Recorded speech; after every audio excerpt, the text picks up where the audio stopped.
કેવીની class YouTube ચેનલમાં આપ સરે મિત્રોનું હું દિલથી સ્વાગત કરું છું।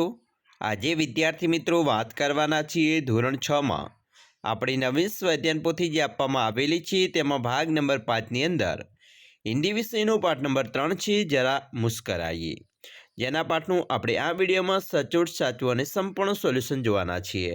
તો ચાલો વિદ્યાર્થી મિત્રો વિડીયોની શરૂઆત કરીએ। તેના પહેલાં તમે ખાસ કરીને ચેનલમાં નવા આવેલા હોય तो मारा वाला विद्यार्थी मित्रों चैनल ने अवश्य सब्सक्राइब करी, वीडियो ने लाइक और शेर करवानुं पण न भूलता। हिंदी विषय अंदर पाठ 3 नंबर है जरा मुस्कुराइए, जेमा प्रश्न नंबर 1 है, सामयिकों अखबारों में से चुटकुले पढ़िए और उन्हें काटकर नीचे दिए गए बॉक्स है इसमें चिपकाइए। मित्रों यहाँ अलग अलग बॉक्स है जेनी अंदर आपणे सौ प्रथम चुटकुले नंबर 1 यानी कि 1 है, पिताजी आप रात को चश्मा लगाकर क्यों सोते हैं? बेटा मुझे सपने में कुछ भी दिखाई नहीं देता इसलिए।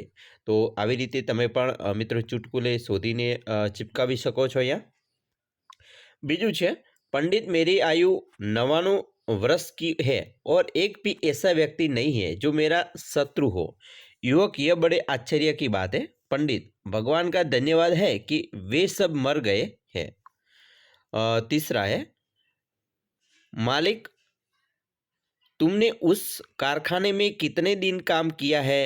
नौकर 50 साल। मालिक तुम्हारी उम्र क्या है? नौकर 30 साल। मालिक जब तुम्हारी उम्र 30 साल की है फिर 50 साल काम कैसे किया? नौकर सर और टाइम बहुत होता है। बराबर। बाद में है और चौथा चुटकुला, बोलो 100 नंबर पर फ़ोन करके बोला मुझे फ़ोन पर जान से मारने की धमकी मिल रही है। इंस्पेक्टर कौन दे रहा है? भोलू बिजली वाले, कहते हैं बिल नहीं भरा तो काट देंगे। बराबर। तो આવી રીતે તમે પણ ચુટકુલે મિત્રો શોધીને લખી શકો છો અને ચોંટાડી શકો છો। प्रश्न नंबर 2 છે, स्कैन करके मज़ेदार चुटकुले सुनिए और पसंद आया हुआ एक चुटकुला लिखिए। तो मित्रों અહીંયા જે QR कोड આપેલો છે તેને તમારે સ્કેન કરવાનો છે અને સ્કેન કર્યા પછી આની અંદર જે અલગ અલગ ચુટકુલે આપેલા છે તે પણ તમે વાંચી શકો છો અને તમને પસંદ આવતું ચુટકુલે અહીંયા જે જગ્યા છે તેમાં લખવાનું છે। અહીંયા મિત્રો આપણે એક લખેલું છે ચુટકુલે कि संता डॉक्टर साहब आपको टांके लगाने आते हैं? डॉक्टर हाँ। संता तो मेरी चप्पल पे टाँका लगा दीजिए, टूट गई है। डॉक्टर बेहोश। तो આવી રીતે બીજા પણ ચુટકુલે તમે લખી શકો છો। પ્રશ્ન 3 છે, ठहाका मारकर हंसो और 100 साल जियो कैसे? इस विषय पर कक्षा में हुई चर्चा के आधार पर 8-10 वाक्य लिखिए। तो मित्रों આપણે પણ લખી શકીએ આવી રીતે कि कक्षा में ठहाका मारकर हंसो और 100 साल जियो विषय पर चर्चा में हमने सीखा कि हंसी का जीवन पर गहरा प्रभाव होता है। शिक्षक ने बताया कि ठहाका लगाकर हंसने से तनाव कम होता है और मन प्रसन्न रहता है। हंसी से शरीर में सकारात्मक ऊर्जा आती है और इम्यूनिटी बढ़ती है। ठहाका लगाने से रक्तचाप नियंत्रित रहता है और दिल से जुड़ी बीमारियां का खतरा कम हो जाता है।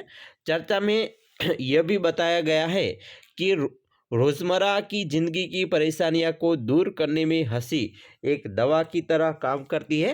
एक छात्र ने कहा कि हंसी से रिश्तों में मिठास बढ़ती है।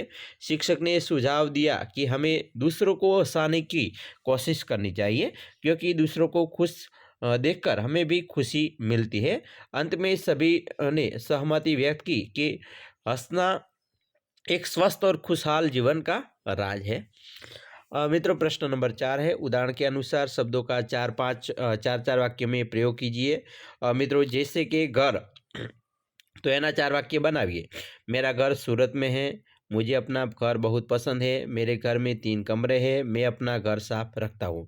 इसी तरह जंगल, तो जंगल में तरह तरह के जानवर रहते हैं, लोग जंगल से लकड़ी और औषधियाँ प्राप्त करते हैं। जंगल प्रकृति का अनमोल खजाना है, हमें जंगल की सुरक्षा के लिए पेड़ों को नहीं काटना चाहिए। दूसरा है डॉक्टर, डॉक्टर बीमार लोगों की सेवा करते हैं, मेरे पिताजी एक प्रसिद्ध डॉक्टर हैं, डॉक्टर ने मुझे दवाई लेने की सलाह दी, डॉक्टर को भगवान का दूसरा रूप माना जाता है। तीसरा है पाठशाला, मैं हर दिन सुबह समय पर पाठशाला जाता हूँ, हमारी पाठशाला बहुत बड़ी और सुंदर है, पाठशाला में अच्छे शिक्षक हमें पढ़ाते हैं, पाठशाला में सुबह की प्रार्थना सभी को पसंद आती है। चौथा है गाँव, मेरा गांव बहुत छोटा और शांत है। गांव में हरियाली और शुद्ध हवा होती है। मेरे गांव में एक बड़ा तालाब है। गांव के लोग सरल और परिश्रमी होते हैं। और इस तरह है। पांचवा, पुलिस। पुलिस ने शहर में शांति बनाए रखने के लिए सुरक्षा बढ़ा दी है। पुलिसकर्मी रात दिन हमारी सुरक्षा करते हैं। पुलिस स्टेशन में कई अधिकारी अपनी ड्यूटी निभाते हैं। पुलिस ने अपराधियों को पकड़कर उन्हें कानून के हवाले किया। इसी तरह मित्रों पांचवा है।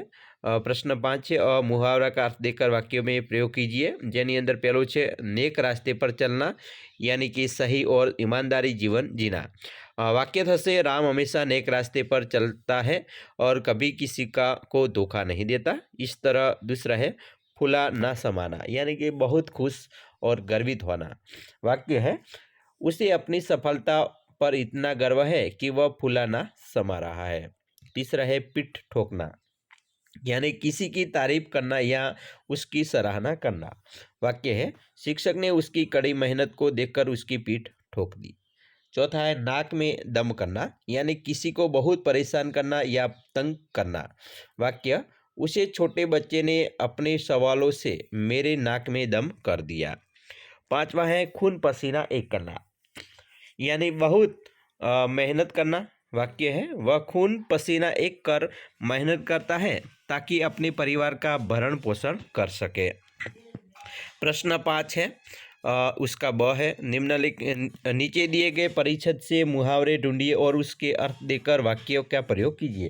तो અહીંયા મિત્રો જે મુહાવરો આપેલો છે બરાબર, અહીંયા પરિચ્છેદ આપેલો છે, ફકરો એને આપણે વાંચવાનો છે અને એમાંથી આપણે મુહાવરા શોધીને એનો અર્થ લખીએ।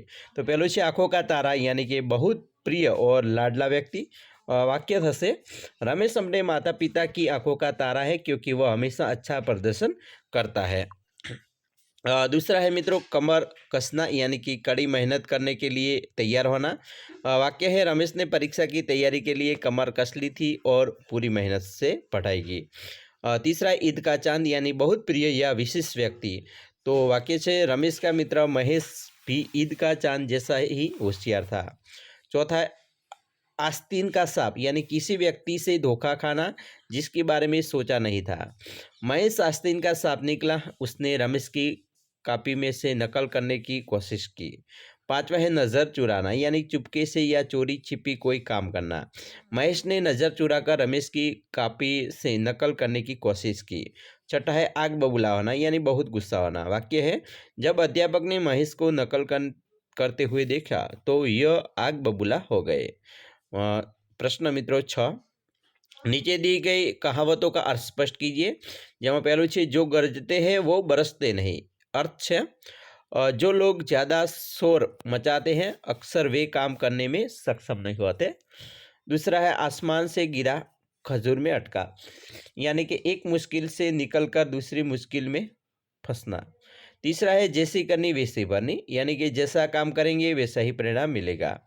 चौथा है अक्ल बड़ी या भैंस, तो बुद्धिमानी और शारीरिक ताकत में से कौन अधिक महत्वपूर्ण है, इस पर सवाल उठना। पांचवा है आए थे हरिभजन को ओटन लगे कपास, यानी कि किसी नेक काम की शुरुआत करने के बजाय व्यक्ति कुछ और ही कर रहा हो। आगे मित्रों प्रश्न नंबर 7 है रेखांकित शब्दों के लिंग बदलकर वाक्य में फिर से लिखिए। पहलू है मेरी दादाजी यात्रा पर गए हैं, तो मेरी दादी यात्रा पर गई है, दादाजी तो दादी बराबर। बाद में है एक आदमी ने मुझसे कहा, आदमी यानी औरत, तो एक औरत ने मुझसे कहा। तीसरा है लेखक कहानी लिख रहा है, लेखिका कहानी लिख रही है। चौथा है मेरी मालकिन का स्वभाव बहुत अच्छा है, मालकिन यानी मालिक, मेरे मालिक का स्वभाव बहुत अच्छा है। पांचवा है बारिश को देखकर मोर नाचने लगा, मोर, तो बारिश को देखकर मादा मोर यार मोरनी आवશે यहाँ, मोर यानी मोरनी, मोरनी नाचने लगी। छठा है जंगल में शेर दहाड़ रहा है, तो जंगल में शेरनी दहाड़ रही है। सातवां है सेठ दुकान में बैठे हैं, सेठ यानी सेठानी, सेठानी दुकान में बैठी है। और आठवां है अध्यापक पढ़ रहे हैं, तो अध्यापिका पढ़ रही है। और नौवां है पंडित रामायण सुनाने लगे, तो पंडिताई नाव से, पंडित तो पंडिताई नाव से, पंडिताईन बराबर આવી રીતે આવશે। पंडिताइन रामायण सुनाने लगी। 10वां लड़का दुकान के पास खड़ा है, तो लड़का तो लड़की दुकान के पास खड़ी है। तो આવી રીતે વિદ્યાર્થી મિત્રો આપણે સ્વાધ્યાય પોથીની અંદર સ્વાધ્યાય સોલ્યુશન કરી શકીએ છીએ। આશા રાખીએ તમને આપણો વિડીયો ખૂબ જ ઉપયોગી નીવડશે અને ખાસ વિડીયો ગમે હોય તો મિત્રો લાઇક શેર અને સબસ્ક્રાઇબ કરવાનું પણ ન ભૂલતા।